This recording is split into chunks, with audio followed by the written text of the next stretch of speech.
Économie le Max sur i24 News. Bienvenue à tous, voici les titres de cette édition. Le Venezuela va-t-il enfin devoir diversifier son économie à la veille du premier anniversaire de la mort de l'ancien président Hugo Chavez? Les mêmes problèmes récurrents font descendre la population dans les rues, à commencer par les pénuries. On en parle avec un membre de l'opposition vénézuélienne. Et puis découverte aujourd'hui de l'agriculture 2.0, c'est une véritable mutation de leur métier à laquelle assistent de nombreux éleveurs. En France, de la fécondation à la mise à bas, ce sont les smartphones et les ordinateurs qui sont devenus les garants de la pérennité des exploitations. Rendez-vous dans quelques minutes. Voilà pour le sommaire, merci d'être avec nous. Le point d'abord sur l'essentiel de l'actualité économique du jour avec bien sûr la situation en Ukraine. Washington a offert à Kiev ce mardi une garantie financière à hauteur d'1 milliard de dollars pour un éventuel prêt international. Alors, la crise ukrainienne reste scrutée par les marchés et d'abord en Russie. La bourse de Moscou gagnait plus de 3% ce mardi à l'ouverture après un plongeon de 10,8% la veille. La panique des investisseurs face aux conséquences de l'intervention russe en Ukraine semble retomber peu à peu. Le président Poutine a suspendu des exercices militaires non loin de la frontière avec l'Ukraine. Alors ces gestes d'apaisement de ces dernières heures trahissent-ils l'inquiétude du Kremlin face au risque pour son économie d'une nouvelle escalade? Jusqu'ici, ce sont surtout les valeurs énergétiques russes qui souffrent le plus de cette instabilité. Je dirais que l'Europe est déjà dépendante des livraisons de gaz russe et nous importons aussi du pétrole et du charbon. Mais d'un autre côté, la Russie est aussi dépendante de l'Europe car une grande partie de ses recettes provient de ces livraisons. Si ces livraisons devaient arrêter, les conséquences seraient aussi importantes pour la Russie. Et en attendant, d'autres conséquences de cette crise ukrainienne se font sentir sur les grandes places financières mondiales. Wall Street a tremblé, un recul hier de 0,94% pour le Dow Jones, moins 0,72% pour le Nasdaq.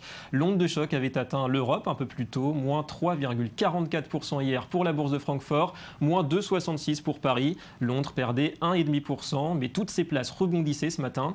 Et puis autre symbole de ce regain d'instabilité, l'or, valeur refuge par excellence, qui a retrouvé hier son plus haut niveau depuis 4 mois. Son cours a progressé de 11% depuis le début de l'année, après une chute de 28% en 2013. Ce type d'événement géopolitique rend tout le monde nerveux. Nous ne savons pas vraiment vers où nous allons ni comment cela va évoluer. Donc la réponse, c'est que vous prenez un peu moins de risques et vous réduisez vos actifs à risque. Les marchés boursiers sont en baisse en Europe et dans les marchés émergents. Nous voyons aussi cette tendance ici, aux États-Unis, avec une fuite vers les valeurs de qualité. Voilà, les cours du blé et du maïs se sont nettement appréciés hier lundi à Chicago, à la CBOT, plus 5 et plus 4% en raison bien sûr des craintes de rupture d'approvisionnement du grenier ukrainien. Des chiffres encourageants à présent, ceux de l'activité manufacturière aux États-Unis. Elle s'est accrue en février puisque l'indice ISM des directeurs d'achat s'est établi à 53,2, une hausse de presque 2 points en un an. Textile, bois et production de machines réalisent les plus fortes performances. La consommation des ménages est dans le vert, elle aussi, plus 0,4% le mois dernier, alors que leurs revenus ne gagnent que 0,3%. En revanche, le faible niveau de l'inflation inquiète toujours, 1,2% seulement en janvier, en rythme annuel, loin de l'objectif de 2% fixé par la Fed. Au Japon, c'est une nouvelle entorse au plan du gouvernement. Les Abenomics, la hausse des salaires censée doper la consommation, se fait toujours attendre. Les revenus des travailleurs japonais ont reculé en janvier de 0,2% en moyenne sur un an. Tokyo espère toujours que les fameuses négociations annuelles entre patronat et syndicats déboucheront sur des augmentations. Les récentes hausses des profits des entreprises pourraient encourager la tendance. Enfin, du high-tech avec les chiffres des ventes mondiales de tablettes et un bond impressionnant de 68% pour l'année 2013.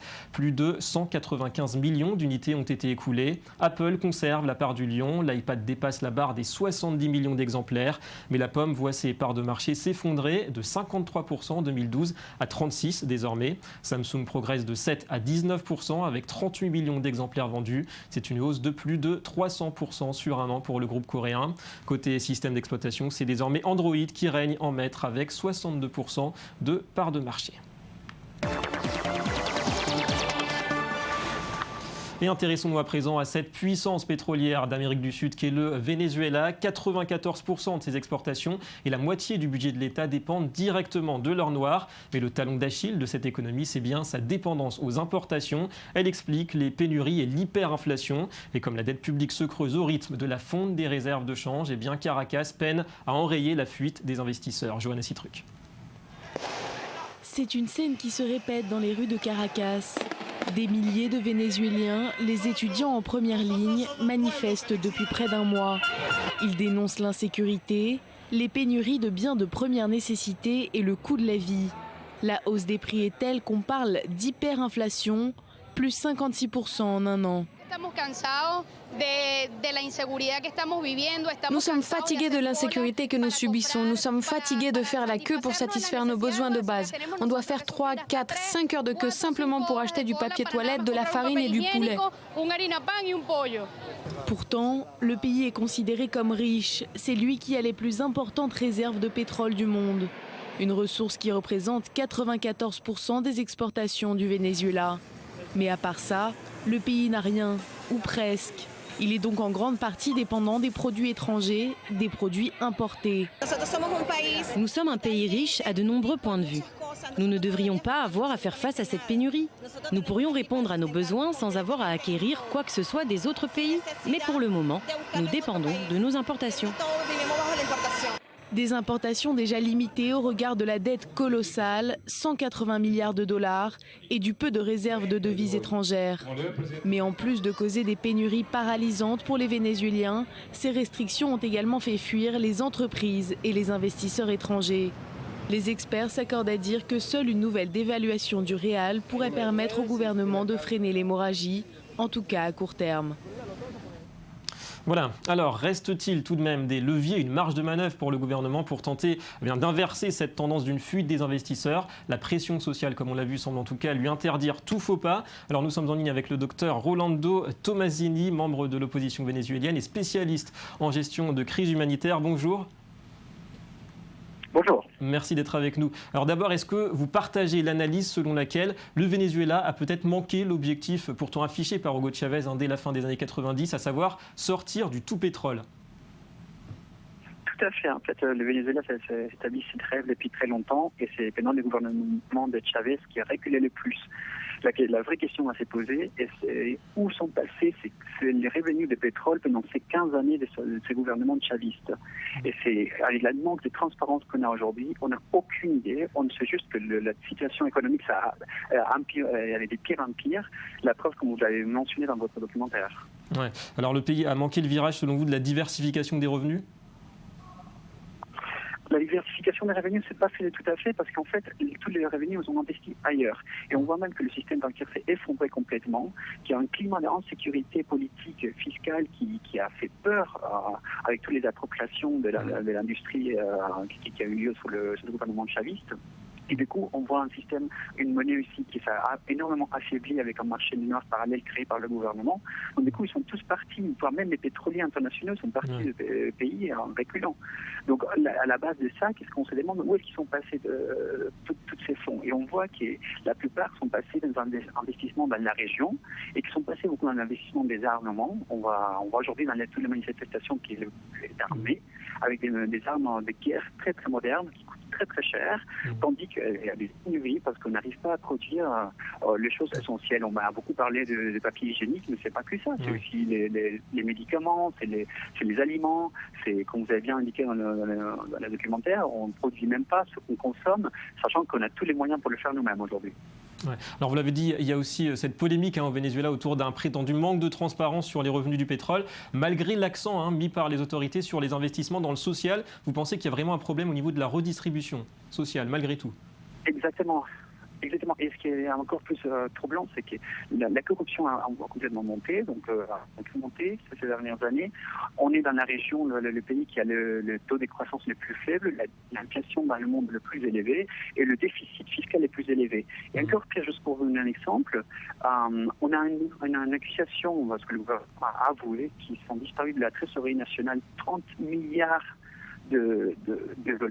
Donc c'est 30 000 millions de dollars qui sont disparus et cette somme est équivalente à la trésorerie internationale du pays. Alors où est-ce qu'ils sont passés? C'est le type de choses qu'on peut dire, l'économie ne peut pas se diversifier dans son système comme ça. Alors en deux mots, est-ce que vous pensez que l'entrée du Venezuela dans le Mercosur, il y a 2 ans maintenant, ce grand marché commun d'Amérique latine, est-ce que ça va dans le bon sens? Écoutez, c'est difficile à voir aujourd'hui. Je vous dis pourquoi, parce que tout simplement les alliances qui ont été faites par le gouvernement sont des alliances même pas économiques ou politiques, sont des alliances idéologiques. Ouais. Donc quand on a le positionnement de Venezuela dans la région, on a du mal à comprendre comment on va bénéficier et qui va bénéficier dans quel sens. Par exemple, le Cuba, même si c'est pas Mercosur. Donc pas grand-chose à attendre pour l'instant. À qui on fournit gratuitement le pétrole.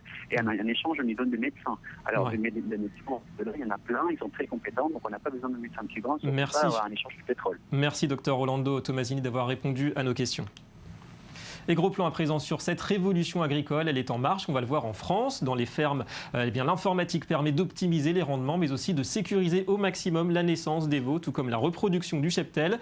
Du coup, les éleveurs se muent de plus en plus en informaticiens. Alors jusqu'où le high-tech peut-il assister l'humain? Élément de réponse avec ce reportage. Voilà Jules, 45 kilos, né il y a 1 heure. Les éleveurs ont été prévenus que la naissance allait avoir lieu à 6 heures du matin par SMS.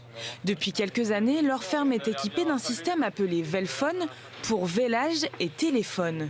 Quand la vache a des contractions, les éleveurs le savent tout de suite. Sans cette alerte, ils n'auraient pas eu le temps de pratiquer la césarienne. Le veau et sa mère n'auraient pas survécu. C'est une sonde thermomètre qui s'introduit dans le vagin de la vache quelques jours avant le vélage supposé. Et celle-ci détecte la température de l'animal qu'elle envoie sur une borne qui nous envoie des SMS sur notre téléphone. Les 2 frères propriétaires de la ferme ont aussi équipé la plupart de leurs 180 vaches d'un collier capable de détecter la période où elles sont en chaleur. Ils reçoivent alors une alerte et savent qu'ils ont moins de 24 heures pour inséminer la vache. Voilà. Et dans 9 mois, là, on va faire un petit bout. Depuis peu, le progrès permet même de pratiquer des inséminations avec la garantie que le bébé sera une femelle. En France, une exploitation sur 2 est robotisée et informatisée.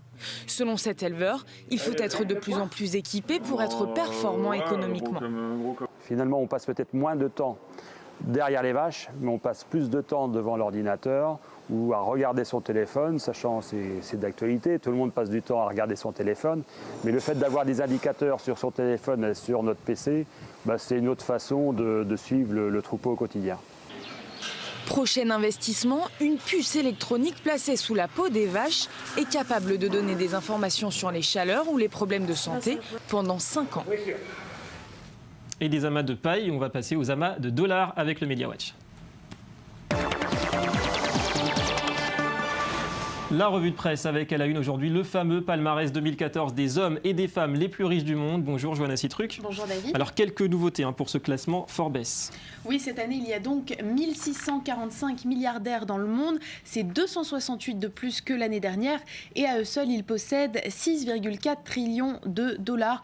Pour vous donner une idée de ce que ça représente, c'est plus de 2 fois le PIB de la France en 2012 qui était de 2,6 trillions de dollars. Et autre constat, cette année, il y a 172 femmes dans le classement, c'est contre 138 en 2013. Ouais, ça progresse. Alors pour la première place, c'est ce qui nous intéresse un peu, on peut parler d'un comeback. Oui, avec une fortune estimée à 76 milliards de dollars, c'est Bill Gates, le cofondateur de Microsoft, qui a repris la première place à Carlos Slim, puisque l'homme d'affaires mexicain monopolisait la plus haute marge du podium depuis 4 ans. Quant à l'espagnol Amancio Ortega, qui est entre autres le créateur de Zara, il conserve sa 3e place avec 64 milliards de dollars.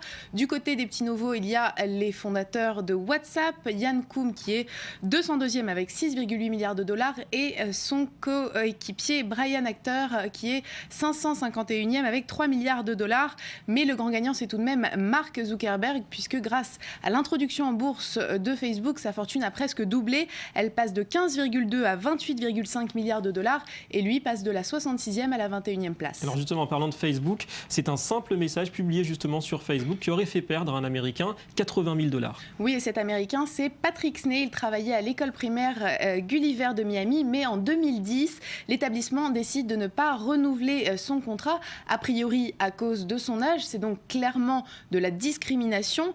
Et Patrick Sney a tout de même réussi à conclure un accord financier. L'école doit donc le dédommager, un dédommagement à hauteur de 80 000 $ à une seule condition, qu'il ne parle pas de cet accord, qu'il ne dévoile rien. Le problème, c'est que la fille de Patrick Sney, qui s'appelle Dana, s'est vantée de cette affaire sur Facebook. Elle a écrit « Maman et papa Sney ont gagné leur accord contre Gulliver. C'est officiel, Gulliver va payer mes vacances en Europe cet été. Résultat, la clause de confidentialité a été violée, ce qui fait tomber l'accord. Les vacances en Europe de cet été risquent bien d'être compromises. » Merci Johanna et à demain. À demain.